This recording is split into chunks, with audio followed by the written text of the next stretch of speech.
Nunca pensé que a mis 60 años tendría que enfrentarme a la peor traición de mi vida, y menos que vendría de mi propio hijo. Me llamo Ernesto Ramírez. Fui profesor de Historia en la Universidad Nacional Autónoma de México durante 35 años, y hace apenas 2 que me jubilé con la ilusión de disfrutar de mis ahorros y de mi nieta Sofía. Pero la vida tenía otros planes.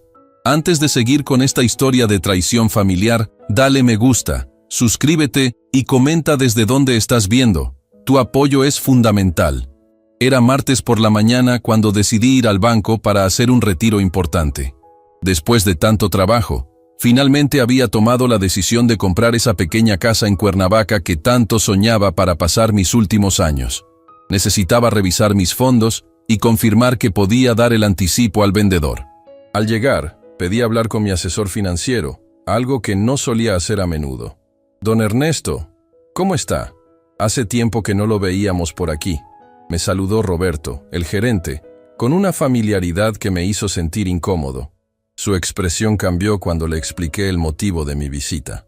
¿Un retiro de cuánto dice usted?, preguntó mientras tecleaba en su computadora. Necesito 200,000 pesos para el anticipo de una propiedad, respondí con seguridad. Había ahorrado por décadas para este momento.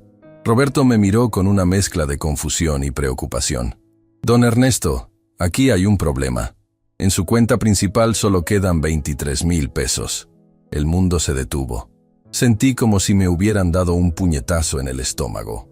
Debe haber un error. Yo tenía más de 1,5 millones de pesos en esa cuenta. Permítame verificar los movimientos recientes, dijo Roberto mientras seguía tecleando. Según nuestros registros, hubo una serie de transferencias en los últimos 3 meses. La mayoría a nombre de Miguel Ramírez. Miguel, mi hijo. Mi único hijo. Eso es imposible, balbuceé. Yo no autoricé ninguna transferencia. Roberto giró la pantalla para mostrarme. Ahí estaban, 15 transferencias diferentes, realizadas en fechas distintas, todas a la cuenta de Miguel. Algunas por 50,000, otras por 100,000, la última por 200,000 pesos. En total, casi toda mi jubilación había desaparecido. ¿Reconoce usted estas operaciones, don Ernesto?, preguntó Roberto con voz cautelosa. No pude responder. Mi mente estaba tratando de procesar lo que veía. Las fechas coincidían con las visitas de Miguel a mi casa. Siempre venía con Sofía, mi nieta de 8 años, sabiendo que yo estaría distraído con ella. Mientras yo jugaba con la niña, él debió usar mi computadora, donde guardaba mis claves en un archivo que ingenuamente había etiquetado como contraseñas banco. Necesito imprimir estos movimientos, dije finalmente con la voz entrecortada. Y quiero bloquear cualquier acceso a mi cuenta inmediatamente. Salí del banco con las piernas temblorosas y un nudo en la garganta. En el camino a casa, recordé las señales que había ignorado. El nuevo auto deportivo de Miguel, las vacaciones en Europa con Lucía que presumían en redes sociales, los relojes caros, la remodelación de su casa. Todo había sido pagado con mi dinero, con mis décadas de trabajo honesto. Al llegar a mi departamento, me senté en silencio. Las fotos familiares en la pared parecían burlarse de mí. Miguel de niño, sonriente, inocente. Miguel en su graduación universitaria, donde yo había pagado cada peso de su educación privada. Miguel en su boda con Lucía, donde gasté una fortuna para darles la celebración que querían. Y ahora, Miguel el ladrón. Tomé el teléfono y marqué su número. No contestó. Le dejé un mensaje. Miguel, necesito verte hoy mismo, es urgente. Mi voz sonaba irreconocible, incluso para mí. Esperé 3 horas. Nada. Volví a llamar. Esta vez contestó Lucía. «Suegro, ¿cómo está?» «Miguel no puede hablar ahora. Está en una reunión importante. Lucía, dile a Miguel que es sobre el dinero que ha estado sacando de mi cuenta. Si no viene a verme hoy, iré mañana a la policía». Hubo un silencio sepulcral al otro lado de la línea. «No sé de qué habla, suegro. Debe ser un malentendido. Le diré a Miguel que lo llame». 1 hora más tarde, Miguel estaba en mi puerta. Llevaba un traje caro que probablemente yo había pagado. Su expresión era una mezcla de arrogancia y falsa preocupación. «Papá, ¿qué es eso de la policía? Me asustaste». Lo dejé entrar y cerré la puerta. Puse los estados de cuenta sobre la mesa del comedor. «Explícame esto». Miguel apenas miró los papeles. No necesitaba verlos para saber de qué se trataba. Papá, puedo explicarlo. Fue un préstamo temporal. Tuve algunos problemas con el negocio y necesitaba capital urgente. Iba a devolvértelo todo. Un préstamo, sin decirme. 1.400.000 pesos es un préstamo temporal. Mi voz se elevó sin que pudiera controlarla. ¿Y el auto nuevo? ¿Y el viaje a Europa? También eran parte de tus problemas de negocio. Miguel cambió de estrategia. Su rostro se endureció. ¿Y qué ibas a hacer tú con todo ese dinero? ¿Guardarlo hasta morirte? Yo tengo una familia que mantener, una posición social que cuidar. Tú vives solo en este departamento viejo. No necesitas tanto. Sus palabras me golpearon más fuerte que cualquier bofetada física. Este no era el hijo que había criado. Quiero mi dinero de vuelta, Miguel. Hasta el último centavo. Él se rió. Se rió en mi cara. ¿Y cómo piensas que voy a devolverte esa cantidad? Ya está invertida, gastada. No tengo 1,5 millones guardado bajo el colchón. Entonces venderás el auto, la casa, lo que sea necesario.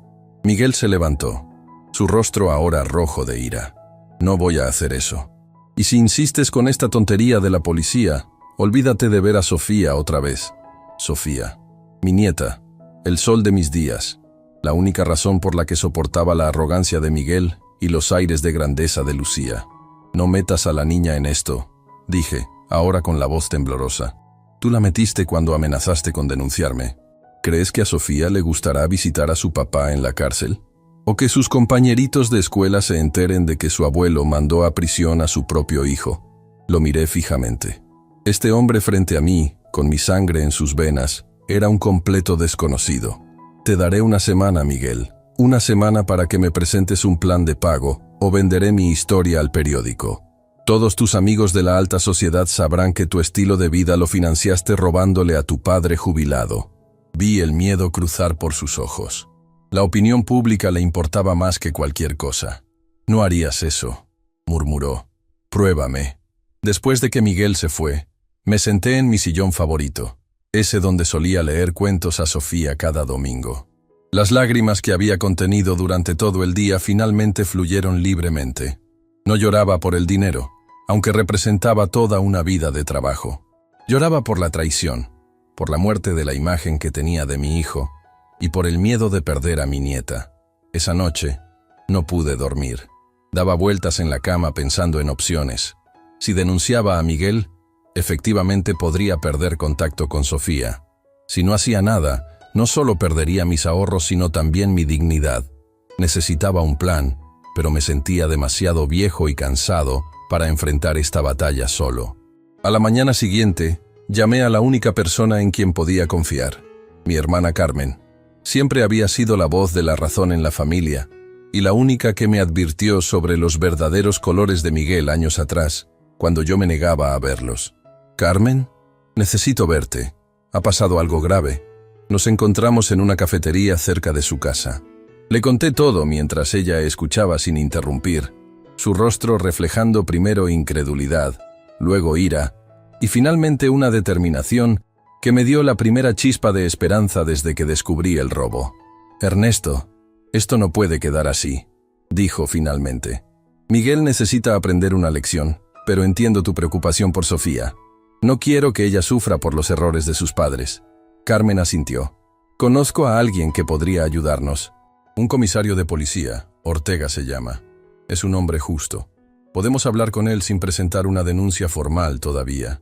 Ver qué opciones tenemos». «¿Crees que servirá de algo?», pregunté escéptico. «No perdemos nada con intentarlo. Y mientras tanto, sigue el juego con Miguel. Hazle creer que estás considerando perdonarlo. Necesitamos tiempo para planear nuestro siguiente paso». Acepté su consejo. Esa misma tarde, Carmen concertó una cita con el comisario Ortega para el día siguiente. Por primera vez desde el descubrimiento del robo, sentí que quizás había una salida a este laberinto de traición y dolor. Esa noche, recibí una llamada de Lucía. Su voz sonaba melosa, falsa. «Suegro, queríamos invitarlo a cenar este viernes. Sofía está deseando verlo. Lo extraña mucho». Era evidente que Miguel había decidido usar a Sofía como escudo, como forma de manipularme. «Claro, ahí estaré», respondí, fingiendo normalidad. «Perfecto. Y por favor, Ni una palabra de ese malentendido con Miguel. Ya sabe cómo son los niños, captan todo y se preocupan sin necesidad. No te preocupes, Lucía. Sé perfectamente cómo mantener las apariencias. Al colgar, miré la foto de Sofía en mi mesa de noche. Su sonrisa inocente, sus ojos llenos de admiración cuando le contaba historias de México antiguo. Por ella, tenía que ser fuerte. Por ella tenía que recuperar lo que me habían robado. Y por ella, Miguel y Lucía tendrían que enfrentar las consecuencias de sus acciones. Mañana vería al comisario Ortega con Carmen. Mañana empezaría mi camino hacia la justicia. Una justicia que no sabía exactamente cómo se vería, pero que necesitaba para poder mirarme al espejo de nuevo. Lo que Miguel no sabía es que este viejo profesor aún tenía algunas lecciones importantes que enseñar. Y esta vez, la lección sería sobre las consecuencias de traicionar a la familia. La oficina del comisario Ortega era más pequeña de lo que había imaginado, pero tenía ese aire de autoridad que solo dan los años de servicio. A sus 50 años, Ortega llevaba el uniforme con dignidad, y sus ojos reflejaban esa mezcla perfecta de dureza y compasión que solo se desarrolla después de ver lo mejor y lo peor de la humanidad. Don Ernesto, doña Carmen, tomen asiento, por favor, nos indicó mientras cerraba la puerta de su despacho para darnos privacidad. Carmen había hecho bien en recurrir a él. Resultó que el comisario había sido alumno mío en la universidad hace casi 25 años. No lo recordaba, pero él sí me recordaba a mí. Su clase de historia de México colonial cambió mi perspectiva sobre muchas cosas, profesor, me dijo con respeto genuino. Le relaté mi situación, mostrándole los estados de cuenta impresos que evidenciaban el robo sistemático. Mientras hablaba, Ortega tomaba notas sin interrumpir. Solo cuando terminé, dejó su pluma sobre el escritorio y me miró fijamente. Don Ernesto, legalmente esto es un delito grave. Fraude familiar, robo de identidad, abuso de confianza. Su hijo podría enfrentar varios años de cárcel. Las palabras cayeron pesadas sobre mis hombros. A pesar de todo, la idea de Miguel en prisión me provocaba un dolor profundo. Comisario, quiero justicia, pero también me preocupa mi nieta Sofía. Tiene solo 8 años y adora a su padre. No quiero que sufra las consecuencias de los actos de Miguel. Ortega asintió, comprendiendo mi dilema. Entiendo perfectamente. Tenemos varias opciones. Podemos presentar una denuncia formal ahora mismo, pero, como usted dice, eso pondría en marcha un proceso que afectaría inevitablemente a la niña. O podemos trabajar de manera más estratégica. ¿A qué se refiere con estratégica?, preguntó Carmen, quien había permanecido en silencio hasta entonces. Reunir pruebas adicionales, documentar amenazas, establecer un caso sólido que nos dé más opciones de negociación cuando llegue el momento de confrontar a su hijo, explicó Ortega. En estos casos, a veces la amenaza de consecuencias legales severas es suficiente para lograr un acuerdo de restitución. Me sentí aliviado al ver que el comisario entendía mi posición. No quería destruir a Miguel, solo quería recuperar mis ahorros y que él entendiera la gravedad de sus acciones. ¿Qué sugiere que hagamos entonces?, pregunté. Primero, necesitamos documentación de todo. Cualquier mensaje, correo electrónico o grabación donde su hijo reconozca el robo o lo amenace con no ver a su nieta. Segundo, debemos rastrear el dinero, ver dónde fue a parar exactamente. Carmen intervino. Miguel y Lucía han estado presumiendo sus gastos en redes sociales. Autos nuevos, viajes, ropa de diseñador. Perfecto, dijo Ortega. Tomaremos capturas de pantalla de todo eso. Y tercero, don Ernesto, usted debe mantener la relación con ellos como si nada hubiera pasado. Necesitamos que bajen la guardia. Salí de aquella reunión con un plan, algo que me devolvió cierta sensación de control sobre mi vida. Ortega asignó a un oficial joven, Martínez, para que nos ayudara con la recopilación de evidencias digitales. Ese mismo día, Carmen y yo le dimos acceso a las redes sociales de Miguel y Lucía, donde efectivamente habían estado documentando cada uno de sus lujos recientes. Al día siguiente era viernes, el día de la cena en casa de Miguel. Me preparé mentalmente para enfrentar a mi hijo y a Lucía, para sonreír y fingir que todo estaba bien mientras ellos disfrutaban de los frutos de su traición. Lo hacía por Sofía, me repetía a mí mismo. Solo por ella. Llegué puntual a las 7 de la noche. Su casa, ubicada en una de las zonas más exclusivas de la Ciudad de México, era un testimonio más de su desfalco. Hacía apenas 6 meses vivían en un departamento modesto, y ahora habitaban esta mansión con jardín, piscina y personal de servicio. Lucía me recibió en la puerta con un abrazo falso y una sonrisa calculada. Llevaba un vestido que costaba más que mi pensión mensual y joyas que brillaban como su culpabilidad. «Suegro, qué gusto verlo. Pase». Sofía está ansiosa por mostrarle su nueva habitación. Apenas entré, mi nieta corrió hacia mí con esa alegría genuina que solo los niños poseen. En medio de tanta falsedad, ella era real, pura. «Abuelito, abuelito, ven a ver mi cuarto nuevo. Tengo una cama de princesa».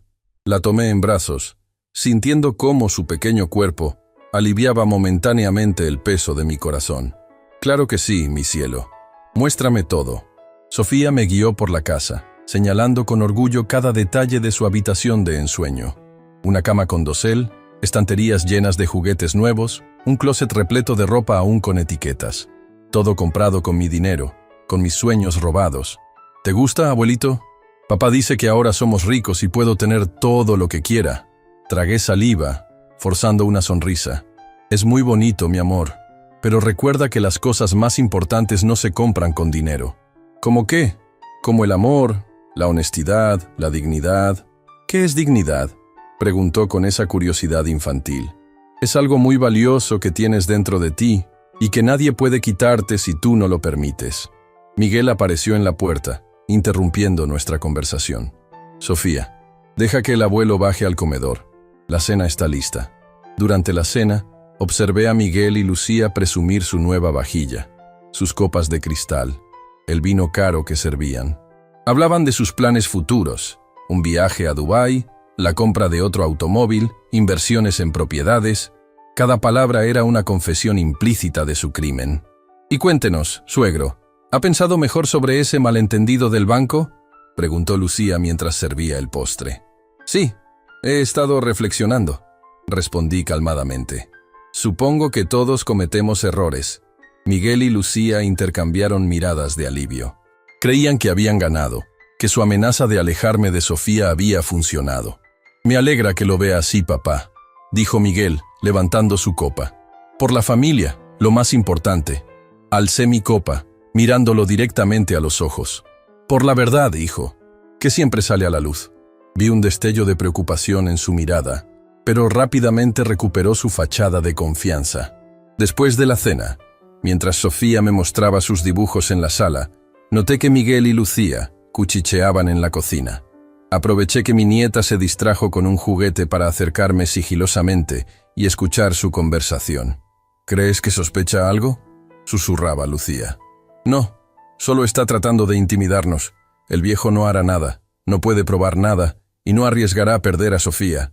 ¿Y si revisa las cuentas nuevamente? ¿Y si habla con un abogado? Para cuando intente algo ya habremos transferido todo a las cuentas en Panamá. 2 semanas más, Lucía, y estaremos fuera de su alcance». Mi sangre se heló. No solo habían robado mi dinero, sino que planeaban esconderlo en el extranjero, donde sería prácticamente imposible recuperarlo. El tiempo se agotaba más rápido de lo que había pensado. Al volver a casa esa noche, llamé inmediatamente al comisario Ortega para informarle de lo que había escuchado. «Esto cambia las cosas, don Ernesto», dijo con seriedad. «Necesitamos actuar más rápido. Si logran transferir ese dinero fuera del país, será mucho más complicado recuperarlo. ¿Qué sugiere? Mañana mismo iniciaremos el trámite para congelar sus cuentas, pero necesitamos una prueba directa de su confesión o de sus planes. ¿Cree que podría obtener una grabación? La idea de grabar a mi propio hijo me resultaba dolorosa, pero sabía que era necesario.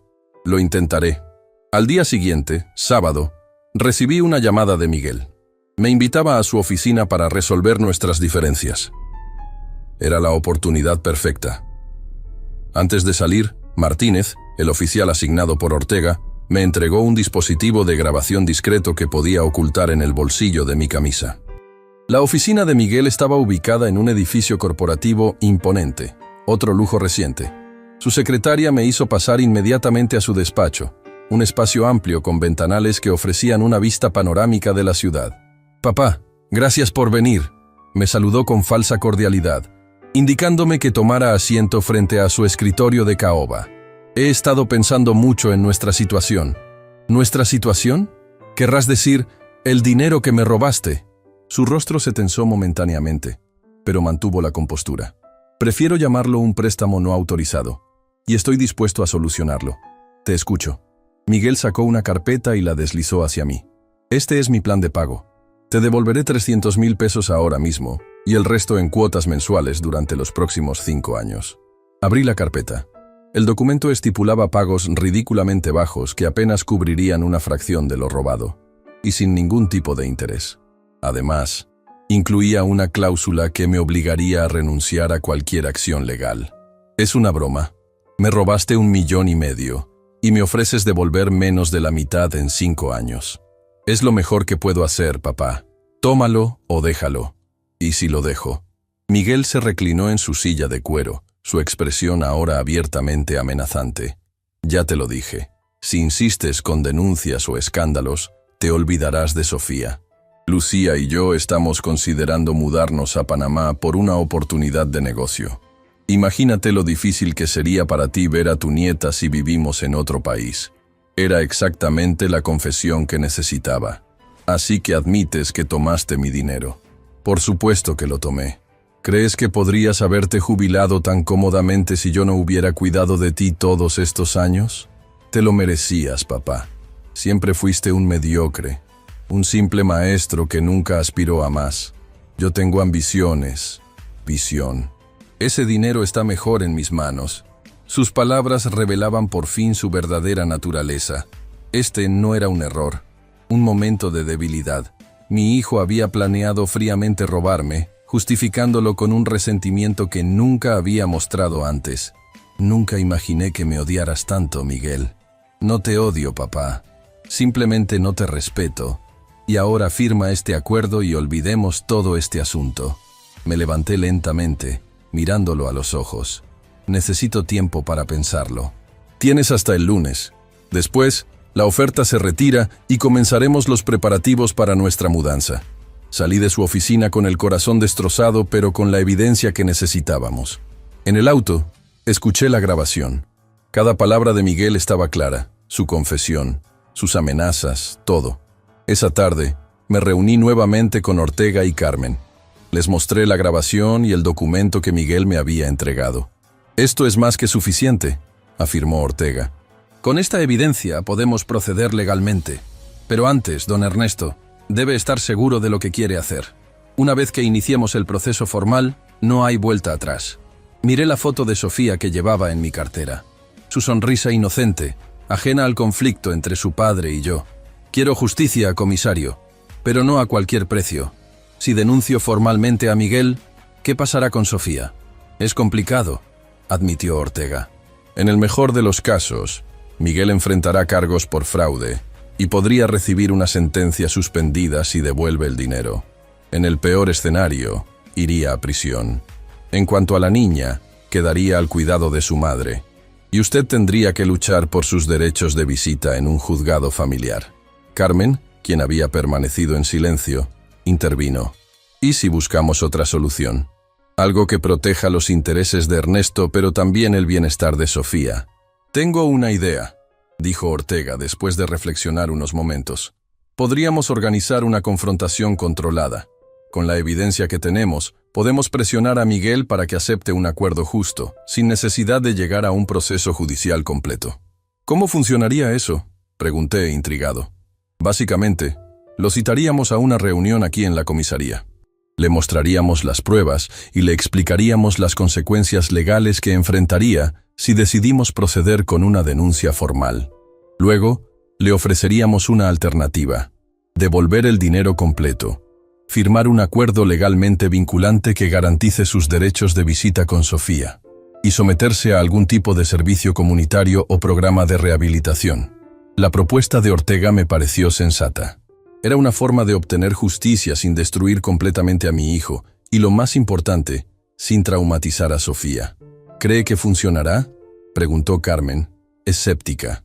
«No puedo garantizarlo, pero en mi experiencia, cuando estas personas se enfrentan a la realidad de sus acciones y las consecuencias legales, suelen aceptar un acuerdo, especialmente alguien como su hijo, don Ernesto, que tiene tanto que perder en términos de reputación social. Pensé en Miguel, en el niño que había criado, en el hombre en que se había convertido. A pesar de todo, una parte de mí seguía esperando que hubiera algo de bondad en él, algo que pudiera salvarse. Hagámoslo, decidí finalmente. Pero necesito que me prometa algo, comisario. Pase lo que pase, Sofía debe estar protegida. No quiero que sepa la verdad sobre su padre, al menos no ahora. Tiene mi palabra, don Ernesto. Haremos esto de la forma más discreta posible. Acordamos que la confrontación tendría lugar el lunes siguiente. Tendría el fin de semana para prepararme emocionalmente para lo que vendría, para enfrentar a mi hijo no como padre, sino como víctima de su traición. Al salir de la comisaría, Carmen me abrazó fuertemente. Estoy orgullosa de ti, Ernesto. No muchos tendrían la fuerza para hacer lo que estás haciendo. No tengo opción, Carmen. No se trata solo de mi dinero. Se trata de mostrarle a Sofía, aunque ella nunca lo sepa, que hay consecuencias para nuestras acciones. Esa noche, mientras contemplaba el techo de mi habitación sin poder dormir, recordé una frase que solía repetir a mis alumnos. La historia nos enseña que la justicia puede tardar, pero siempre llega. Ahora me tocaba a mí ser el agente de esa justicia, por doloroso que fuera. El lunes se acercaba, y con él, la confrontación que cambiaría para siempre nuestra familia. El domingo antes de la confrontación programada, recibí una llamada inesperada de Lucía. Su voz sonaba extrañamente amable, casi melosa. «Suegro, ¿le gustaría pasar el día con Sofía? Miguel tiene una reunión de trabajo y yo debo visitar a mi madre que no se siente bien. Pensamos que sería lindo que Sofía pasara tiempo con su abuelo favorito». Acepté de inmediato, aunque con cierta cautela. Era inusual que me ofrecieran pasar un día completo con mi nieta sin su supervisión. ¿Sería posible que estuvieran intentando congraciarse conmigo antes de que les diera una respuesta sobre su ridícula oferta de pago? A las 10 de la mañana, Lucía dejó a Sofía en mi departamento. Mi nieta traía su mochila rosada llena de juguetes y una sonrisa que iluminaba la habitación. «Abuelito, mamá dice que podemos hacer lo que yo quiera hoy». La abracé fuertemente, respirando el aroma a champú de fresas de su cabello. «Así es, mi cielo. Este día es todo para nosotros dos». Mientras Lucía se despedía, noté algo extraño en su mirada. Una mezcla de nerviosismo y algo más que no supe identificar. «Volveré por ella alrededor de las 7, suegro. Diviértanse». Sofía y yo pasamos la mañana jugando juegos de mesa, preparando galletas y viendo sus dibujos animados favoritos. Después del almuerzo, decidimos dar un paseo por el parque cercano. Mientras la veía correr hacia los columpios, mi corazón se encogió al pensar en cómo la confrontación de mañana podría afectar su vida. «Empújame más alto, abuelito», gritaba Sofía desde el columpio, ajena al torbellino de preocupaciones que me consumía. Cuando regresamos al departamento, Sofía se sentó a dibujar en la mesa del comedor mientras yo preparaba chocolate caliente. De repente, me preguntó algo que me dejó helado. «Abuelito, ¿es verdad que tú y papá están peleados por dinero?» Me quedé inmóvil frente a la estufa. «¿Quién te dijo eso, mi amor?» Escuché a mamá y papá hablando. Mamá estaba llorando y decía que tú querías meter a papá a la cárcel. ¿Es cierto? ¿Papá irá a la cárcel?» Sus ojos grandes y asustados me miraban fijamente, esperando una respuesta que pudiera entender. Me senté a su lado, eligiendo mis palabras con cuidado. «Sofía, a veces los adultos tenemos desacuerdos complicados. Tu papá y yo necesitamos resolver uno, pero te prometo que haremos lo posible para que todo salga bien. Pero no quiero que papá vaya a la cárcel», dijo con lágrimas formándose en sus ojos. La abracé, sintiendo cómo su pequeño cuerpo temblaba. «Nadie quiere eso, mi amor. Yo solo quiero que hagamos lo correcto». «¿Qué es lo correcto, abuelito?» Una pregunta tan simple y a la vez tan profunda. Lo correcto es ser honesto, respetar a los demás y asumir la responsabilidad de nuestras acciones. Pasamos el resto de la tarde viendo películas abrazados en el sofá. Cuando Lucía vino a recogerla, Sofía ya estaba dormida en mis brazos.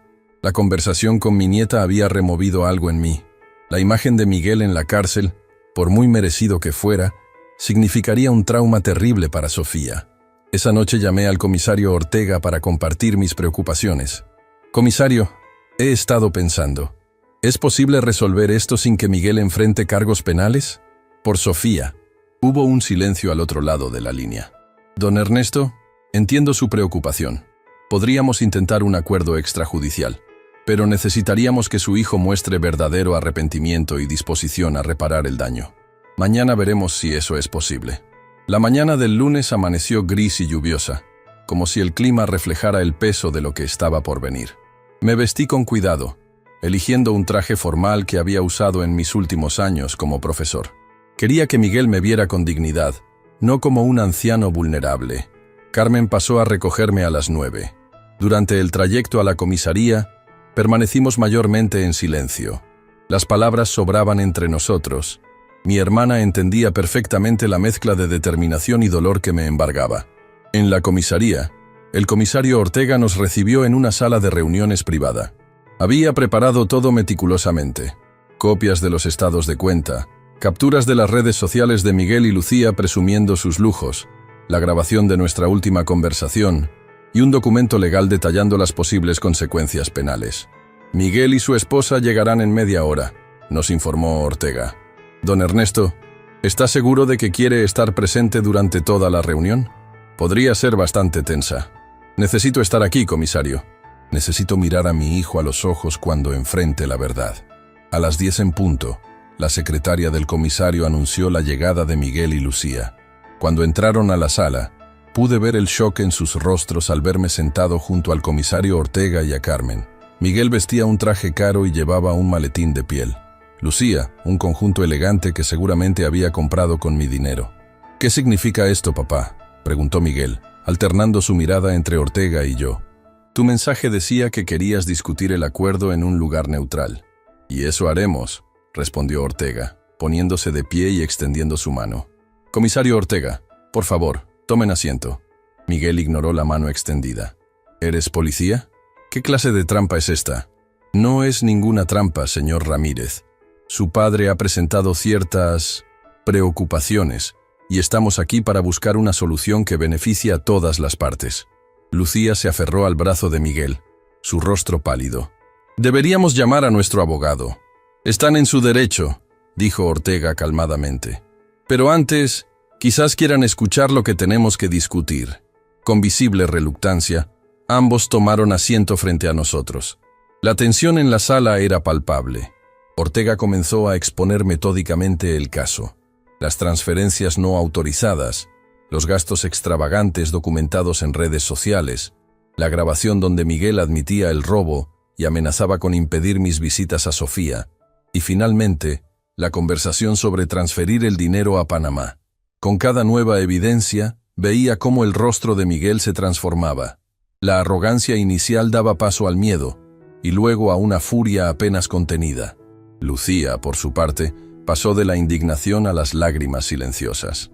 Esto es una violación de privacidad, protestó Miguel cuando Ortega reprodujo la grabación de nuestra conversación en su oficina.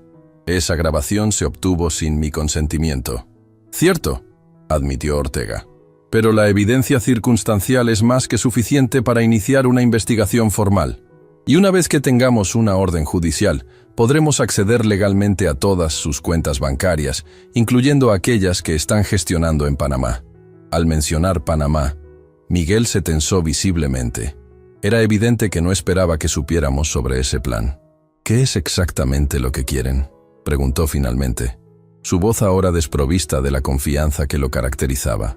Ortega me miró, indicándome que era mi turno de hablar.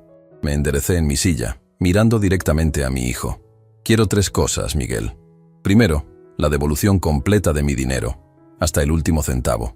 Segundo, un acuerdo legal que garantice que podré ver a Sofía regularmente, sin importar dónde decidan vivir ustedes. Y tercero, quiero que entiendas la gravedad de lo que has hecho. Miguel soltó una risa amarga. ¿Y si me niego?, Ortega intervino.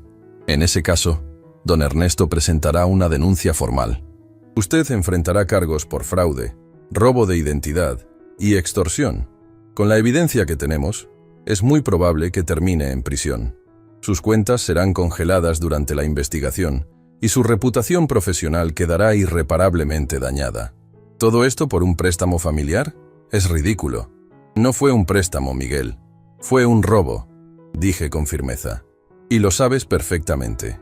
Lucía, quien había permanecido en silencio, de repente se volvió hacia su esposo. Miguel, por favor, piensa en Sofía. Por primera vez, vi un destello de duda en los ojos de mi hijo. La mención de Sofía había tocado algo en él, como lo había hecho en mí. Ortega sacó un documento de su carpeta. Hemos preparado un acuerdo que cumple con las condiciones de don Ernesto. Pueden revisarlo ahora, o consultarlo con su abogado y darnos una respuesta en 48 horas. Pero les advierto, si intentan transferir fondos al extranjero durante ese tiempo, procederemos inmediatamente con la denuncia formal. Miguel tomó el documento y lo hojeó rápidamente. Su rostro se ensombreció al leer los términos. Esto es prácticamente dejarnos en la ruina. Tendríamos que vender la casa, los autos. Tendrían que vender lo que compraron con dinero robado. Corrigió Carmen, hablando por primera vez. No es un castigo, Miguel. Es simplemente devolver lo que no les pertenece. La reunión continuó por casi 2 horas. Miguel y Lucía intentaron negociar términos más favorables, pero Ortega se mantuvo firme. Finalmente, cuando parecía que habíamos llegado a un punto muerto, pedí hablar a solas con mi hijo.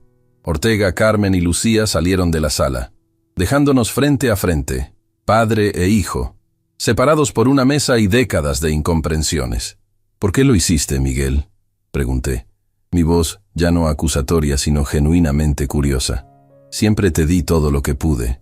Miguel miró hacia la ventana, evitando mis ojos. Nunca fue suficiente, papá. Siempre fuiste el profesor respetado, el hombre íntegro que todos admiraban. ¿Y yo? El hijo que nunca estuvo a la altura. Eso no es cierto. Siempre estuve orgulloso de ti. ¿Orgulloso? ¿De qué? ¿De mis calificaciones mediocres? ¿De mi trabajo en una empresa donde no asciendo porque no tengo las conexiones adecuadas? Mientras tanto, tus exalumnos son jueces, políticos, empresarios exitosos. Incluso ese policía te mira con más respeto del que yo he recibido jamás. Sus palabras me golpearon con la fuerza de una revelación. Todo este tiempo, había interpretado las acciones de Miguel como simple codicia, pero ahora veía algo más profundo. Resentimiento, inseguridad, una competencia que yo nunca supe que existía. Miguel, lo siento si alguna vez te hice sentir que no eras suficiente. Nunca fue mi intención. Ya es tarde para disculpas, papá. Mira dónde estamos. Nunca es tarde para hacer lo correcto. Por favor, piensa en Sofía. Ella merece un padre que le enseñe valores, no uno que esté en prisión o huyendo de la ley. Algo cambió en su expresión al mencionar nuevamente a Sofía. Era como si, por un momento, viera más allá de su resentimiento y ambición hacia lo que realmente importaba. ¿Realmente crees que iría a prisión?, preguntó, su voz ahora desprovista de desafío. Con la evidencia que tenemos, es muy probable. ¿Es eso lo que quieres para Sofía? ¿Que crezca visitando a su padre en la cárcel? ¿Que en la escuela le pregunten por qué su papá está preso? Miguel se pasó la mano por el rostro, un gesto que me recordó al niño que solía venir a mi estudio cuando tenía problemas con su tarea. Por un instante, vi al hijo que había criado, no al hombre en que se había convertido. Firmaré el acuerdo, dijo finalmente. Pero no por ti, lo hago por Sofía. Es todo lo que pido. Cuando los demás regresaron a la sala, les informamos de nuestra decisión. Miguel firmó el acuerdo con manos temblorosas. Lucía lo hizo entre lágrimas silenciosas. El documento estipulaba la devolución completa del dinero en un plazo de 30 días. Garantizaba mis derechos de visita con Sofía y requería que Miguel asistiera a terapia y realizara servicio comunitario como parte de su rehabilitación. Al finalizar la reunión, cuando todos se disponían a salir, Miguel se detuvo en la puerta. Sin voltearse dijo: «Lo siento, papá. No por haber sido descubierto, sino por haberte fallado». Fueron las primeras palabras sinceras que había escuchado de él en mucho tiempo. No respondí, no porque no quisiera, sino porque la emoción me había dejado sin palabras. En el camino de regreso a casa, Carmen intentó animarme. «Salió bien, Ernesto. Recuperarás tu dinero y seguirás viendo a Sofía». «Sí», respondí ausentemente, mirando por la ventana cómo la lluvia lavaba las calles. «Pero he perdido a mi hijo». «Tal vez no», dijo ella con suavidad. Tal vez esto sea el comienzo de algo nuevo entre ustedes. A veces necesitamos tocar fondo para empezar a subir. Quería creerle, pero el peso de lo ocurrido era demasiado grande. No solo había descubierto que mi hijo era capaz de robarme, sino que había vivido años alimentando un resentimiento que yo nunca percibí. ¿Qué clase de padre había sido? Que no vi el dolor de mi propio hijo. Esa noche, solo en mi departamento, revisé viejos álbumes de fotos. Miguel de bebé en mis brazos, su primer día de escuela, su graduación de la preparatoria. Momentos que creí felices, pero que ahora me preguntaba si habían estado teñidos por expectativas no expresadas, por comparaciones silenciosas que lo lastimaron. A la mañana siguiente, recibí una llamada inesperada de Lucía. Su voz sonaba diferente, más humilde, casi tímida. Suegro, sé que no tengo derecho a pedirle nada después de lo que hicimos, pero Sofía pregunta por usted. Está preocupada porque sabe que algo pasa entre su papá y usted. ¿Podría venir a verla? No dudé ni un segundo. Por supuesto. Estaré ahí en 1 hora. Cuando llegué a su casa, noté cambios inmediatos. El auto deportivo ya no estaba en la entrada. La puerta me abrió Lucía, sin maquillaje y con ropa sencilla, tan diferente de la mujer elegante y arrogante de ayer. Miguel no está, me informó mientras me conducía a la sala. Fue al banco a iniciar los trámites para la devolución del dinero. Y está buscando comprador para la casa. La mansión, que apenas unos días atrás había sido símbolo de su traición, ahora parecía un espacio vacío y triste. Algunos cuadros habían sido descolgados. Cajas de embalaje se apilaban en un rincón.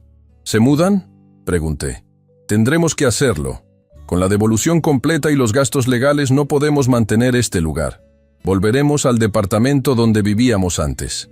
Había cierta dignidad en su tono, como si este regreso a la realidad fuera también un regreso a sus valores perdidos.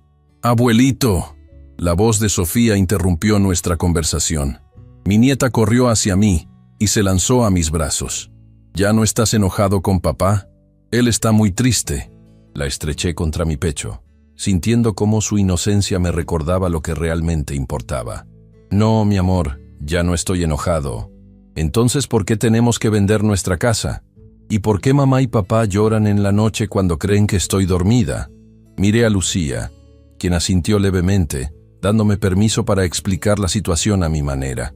A veces, Sofía, los adultos cometemos errores, y cuando eso pasa, tenemos que asumir las consecuencias y arreglar lo que hicimos mal.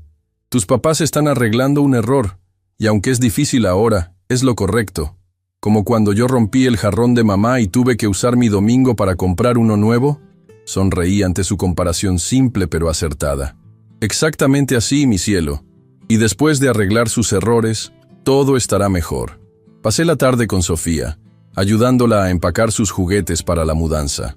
Me sorprendió lo bien que estaba tomando el cambio, adaptándose con esa resiliencia propia de los niños. Cuando me despedía, Lucía me detuvo en la puerta. «Suegro, quiero que sepa que estoy avergonzada por lo que hicimos. No espero su perdón, pero le prometo que a partir de ahora, cuidaré que Miguel cumpla con cada punto del acuerdo. Y más importante aún, me aseguraré de que Sofía crezca con los valores que a nosotros nos faltaron». Sus palabras parecían sinceras, aunque solo el tiempo diría si esta transformación era genuina o temporal. «Gracias, Lucía. Por el bien de Sofía, espero que así sea». Al regresar a casa esa noche, me sentía extrañamente en paz. No había sido una victoria, porque en las guerras familiares nadie realmente gana. Pero había sido un paso hacia la justicia, hacia la responsabilidad y quizás hacia la sanación. El camino sería largo. La confianza, una vez rota, no se repara fácilmente. Pero mientras veía las luces de la ciudad encenderse desde la ventana de mi departamento, sentí algo que no había experimentado desde que descubrí el robo: esperanza. La justicia había llegado, no como una venganza destructiva, sino como una oportunidad de redención. Y por ahora, eso era suficiente. 1 mes había pasado desde la confrontación en la comisaría. El tiempo, que antes se arrastraba pesadamente bajo el peso de la traición, ahora fluía con una nueva cadencia, marcada por pequeños cambios y cautelosas esperanzas. El acuerdo se estaba cumpliendo según lo estipulado. Miguel había vendido la mansión los autos de lujo y prácticamente todos los bienes adquiridos con mi dinero. La semana anterior, recibí la primera transferencia significativa, 800,000 pesos devueltos a mi cuenta. Según el plan acordado, el resto llegaría en 2 pagos más durante las próximas semanas. Mi hermana Carmen me había ayudado a contactar nuevamente al vendedor de la casa en Cuernavaca. Aunque ya había vendido la propiedad que originalmente me interesaba, me mostró otra similar, más pequeña pero con un jardín encantador donde Sofía podría jugar cuando me visitara. Decidí reservarla con un adelanto, esperando poder completar la compra cuando recibiera el resto de mi dinero. Era viernes por la tarde cuando recibí una llamada del comisario Ortega. «Don Ernesto, ¿cómo ha estado? Tengo novedades sobre su caso». «Todo en orden, comisario. Miguel ha comenzado a devolver el dinero, como acordamos. Me alegra escuchar eso. Le llamo porque tengo información sobre el programa de servicio comunitario que su hijo debe completar como parte del acuerdo. Hemos coordinado con el Centro Cultural de Tlalpan. Miguel dará clases de historia empresarial a jóvenes de escasos recursos, 2 veces por semana durante 6 meses. La ironía no me pasó desapercibida. Mi hijo, quien siempre despreció mi vocación de maestro, ahora se veía obligado a enseñar. Me pregunté si esta experiencia le enseñaría algo a él también. ¿Cree que lo tomará en serio?, pregunté, escéptico. Tendrá que hacerlo. Un supervisor del centro nos enviará informes semanales. Si no cumple satisfactoriamente, las consecuencias legales serán inmediatas. Después de colgar con Ortega, me quedé contemplando el teléfono. Hacía 3 semanas que no veía a Miguel. Nuestro único contacto habían sido correos electrónicos formales sobre las transferencias bancarias. Con Sofía, en cambio, había mantenido contacto regular. Lucía la traía a visitarme 2 veces por semana, y recientemente me había permitido llevarla al cine y a la feria del libro infantil. Esa noche, mientras preparaba la cena, sonó el timbre de mi departamento. Al abrir la puerta, me sorprendió encontrar a Miguel. Estaba notablemente cambiado. Ya no vestía trajes caros ni exhibía esa arrogancia que se había vuelto parte de su personalidad. Llevaba jeans, una camisa sencilla, y su rostro mostraba señales de cansancio y, quizás, de humildad. «Papá, ¿puedo pasar? Necesito hablar contigo». Lo dejé entrar con cierta cautela. Era la primera vez que estábamos solos desde la confrontación. «Estaba preparando la cena», dije, dirigiéndome a la cocina. «¿Quieres un café?» «Sí, gracias». El silencio entre nosotros era denso mientras servía 2 tazas de café. Miguel observaba el departamento como si lo viera por primera vez, notando quizás detalles que antes había pasado por alto. Las fotografías en las paredes, los libros cuidadosamente ordenados, los pequeños tesoros de una vida dedicada a la enseñanza y al conocimiento. «Recibí la notificación sobre el servicio comunitario», dijo finalmente, tomando la taza que le ofrecí. «Empiezo la próxima semana». Ortega me comentó: «¿Cómo te sientes al respecto?» Miguel soltó una risa breve, sin humor. «Aterrorizado, para ser honesto. Nunca he dado clases. No sé si sabré conectar con esos chicos. Te sorprenderían. Los jóvenes tienen una capacidad asombrosa para ver más allá de nuestras máscaras». Tomó un sorbo de café, evitando mi mirada. «Papá, no vine solo a hablar del servicio comunitario. Vine a disculparme, cara a cara. Lo que hice no tiene justificación. Te traicioné de la peor manera posible». Sus palabras sonaban sinceras, pero después de todo lo ocurrido, la desconfianza seguía ahí, como una sombra entre nosotros. «¿Qué esperas que te diga, Miguel? ¿Que te perdono? No es tan simple. Lo sé. No merezco tu perdón y no lo estoy pidiendo. Solo quería que supieras que realmente lo lamento y que estoy intentando cambiar, no solo por el acuerdo legal, sino por mí mismo, por Sofía, y sí, también por ti». Me contó entonces sobre los cambios en su vida. Habían regresado al departamento pequeño donde vivían antes. Lucía había conseguido trabajo como asistente en una galería de arte, algo que siempre había querido hacer pero que había abandonado en su búsqueda de estatus social. Él seguía en la misma empresa, pero había renunciado a la oficina ostentosa y ahora trabajaba en un espacio más modesto, enfocándose en proyectos que realmente le apasionaban en lugar de aquellos que solo le daban prestigio. «Hemos tenido que explicarle a Sofía por qué ya no tenemos la casa grande ni todos esos lujos», continuó. «Ha sido difícil, pero sorprendentemente ella lo ha tomado bien. Dice que le gusta más nuestro departamento porque estamos más juntos». Los niños suelen ver lo que nosotros olvidamos, comenté, recordando la sabiduría inocente de mi nieta. También he empezado a ver a un terapeuta, como parte del acuerdo. Pensé que sería una pérdida de tiempo, pero me está ayudando a entender por qué hice lo que hice. Toda esa rabia que sentía hacia ti, esa sensación de que nunca sería suficiente, no era realmente sobre ti, papá, era sobre mí. Lo miré con atención, tratando de discernir si sus palabras eran genuinas o solo otra manipulación.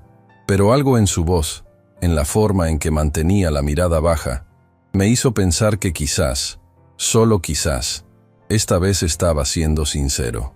Nunca quise hacerte sentir insuficiente, Miguel. Si lo hice, también me disculpo por eso. Negó con la cabeza. No fuiste tú. Fueron mis propias inseguridades, mis comparaciones constantes, mi incapacidad para valorar lo que realmente importa. Tuve que perderlo todo para empezar a entenderlo. Conversamos por casi 2 horas. No fue una reconciliación inmediata ni completa, pero fue un comienzo.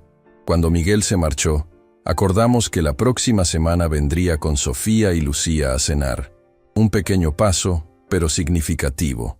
Los días siguientes los dediqué a preparar mi mudanza a Cuernavaca. Había decidido seguir adelante con la compra de la casa, un símbolo de que la vida continuaba a pesar de las heridas. Carmen me ayudaba con los preparativos, feliz de verme recuperar poco a poco la ilusión por el futuro. ¿Estás seguro de que quieres mudarte tan lejos?, me preguntó mientras empacábamos libros en cajas. Estarás a 1 hora y media de la ciudad, de Miguel, de Sofía. Necesito este cambio, Carmen. Y no es tan lejos. Puedo venir a la ciudad cuando quiera ver a Sofía, y ellos pueden visitarme los fines de semana. Además, después de todo lo ocurrido, creo que un poco de distancia nos hará bien a todos. La tarde del domingo, recibí otra visita inesperada. Esta vez fue Lucía quien apareció en mi puerta, con un pastel casero y una expresión de arrepentimiento genuino. Suegro, espero no molestarlo. Quería traerle esto. Lo horneé yo misma. La invité a pasar, notando los cambios en ella también. La Lucía ostentosa y superficial había desaparecido. Esta mujer frente a mí vestía con sencillez y mostraba una humildad que nunca había visto en ella. Miguel me contó que vino a verlo. Yo también quería disculparme personalmente. Fui tan cómplice como él en todo esto. Mientras servía el pastel, me habló de su nueva vida, de los retos de adaptarse a un presupuesto limitado, de su trabajo en la galería que, aunque pagaba poco, le daba una satisfacción que nunca encontró en su anterior estilo de vida. Lo más difícil ha sido enfrentar a nuestros amigos, confesó.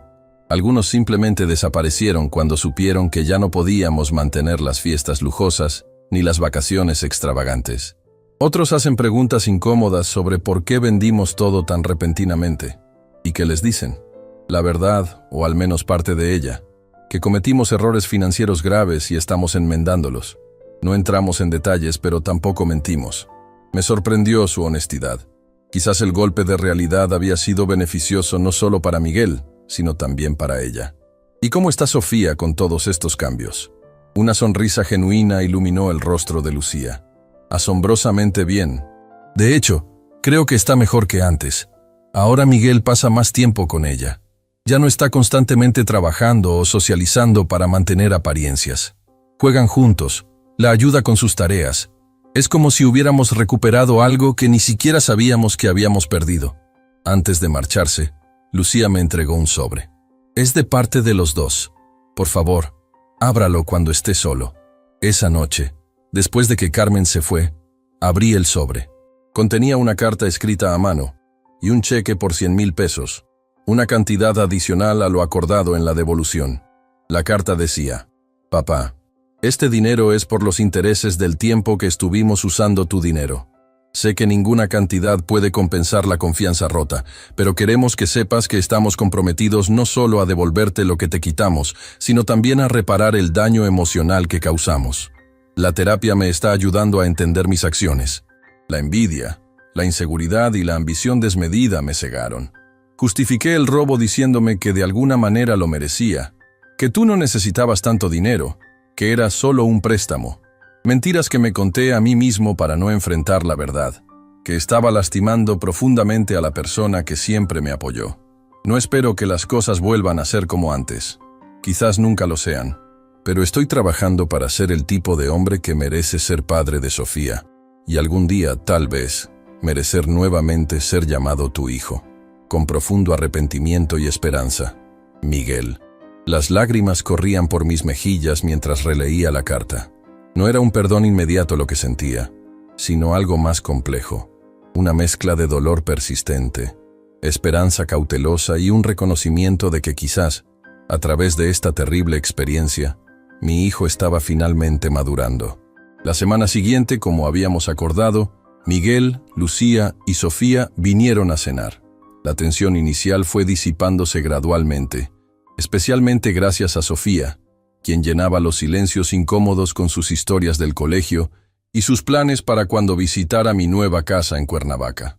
¿Puedo tener mi propia habitación allá, abuelito?, preguntó con ojos brillantes. Por supuesto, mi amor. Ya he pensado en un cuarto especial para ti, con espacio para todos tus libros y juguetes. ¿Y papá y mamá pueden venir también? ¿Pueden quedarse a dormir con nosotros? La pregunta inocente creó un momento de tensión. Miré a Miguel y Lucía, cuyos rostros reflejaban incertidumbre. Si ellos quieren, serán bienvenidos, respondí finalmente. Mi casa siempre estará abierta para la familia. La sonrisa de Sofía iluminó la habitación, ajena a la complejidad emocional que subyacía en mis palabras. Para ella, era simple. Todos éramos familia y debíamos estar juntos. Después de la cena, mientras Lucía ayudaba a Sofía a lavarse las manos, Miguel y yo nos quedamos solos en la sala. Recibí tu carta, dije, y el cheque. ¿Lo aceptarás?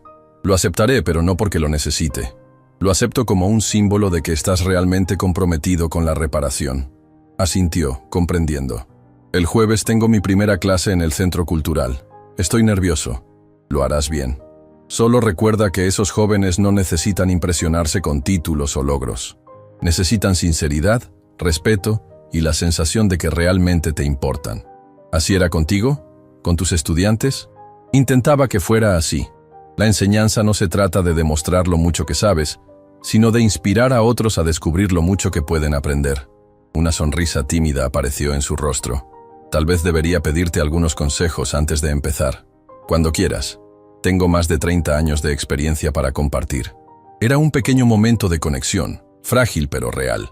Por primera vez en mucho tiempo, no estábamos hablando como víctima y victimario, sino como padre e hijo, como dos hombres tratando de encontrar un camino hacia adelante.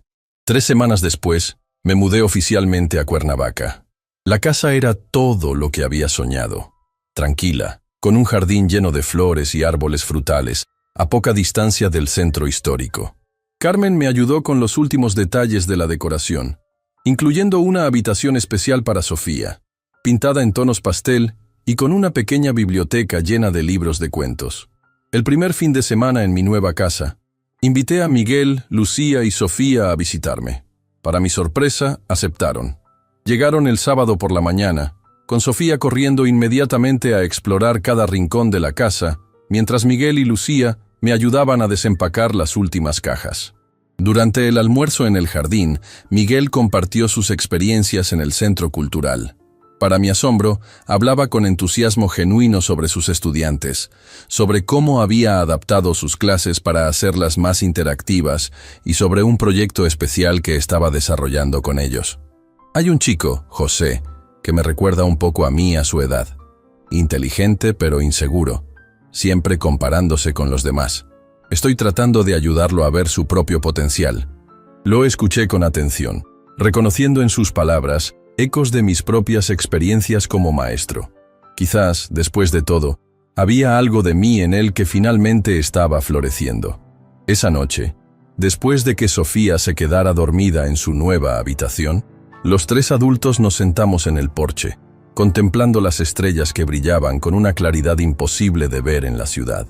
«Papá», dijo Miguel después de un largo silencio, «sé que el camino para recuperar tu confianza será largo. Quizás nunca la recupere por completo, pero quiero que sepas que estoy agradecido por la oportunidad de intentarlo». Lucía tomó su mano añadiendo, «Ambos lo estamos. Esta experiencia nos ha cambiado profundamente. Nos ha enseñado lo que realmente importa.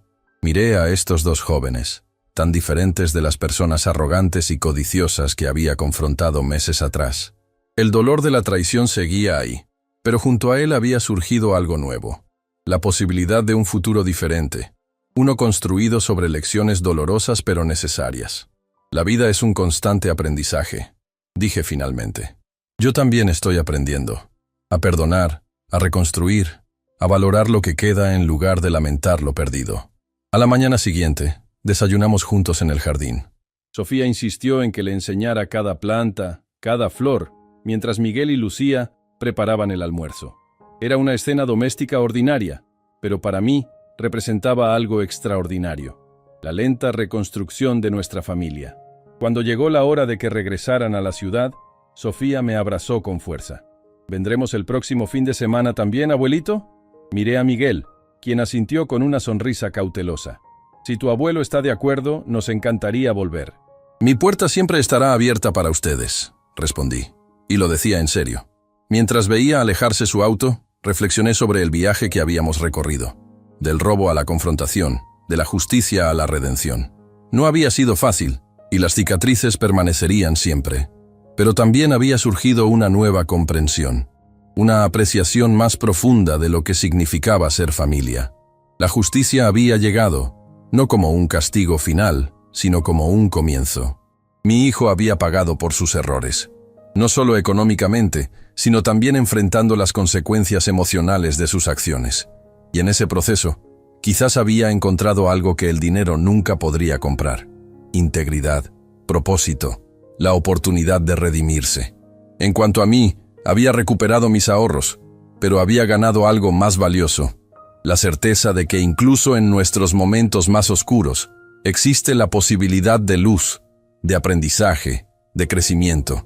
Mientras regaba las plantas de mi nuevo jardín esa tarde, recordé algo que solía decir a mis estudiantes. La historia no solo nos enseña sobre el pasado, nos ayuda a construir un futuro mejor. Nuestra historia familiar había sido marcada por la traición, pero el futuro que estábamos construyendo juntos paso a paso podría ser definido por algo mucho más poderoso: el perdón. Si esta historia te conmovió, no olvides suscribirte a mi canal y activar las notificaciones. Cada semana comparto historias reales como esta que te harán reflexionar sobre el valor de la familia y las segundas oportunidades.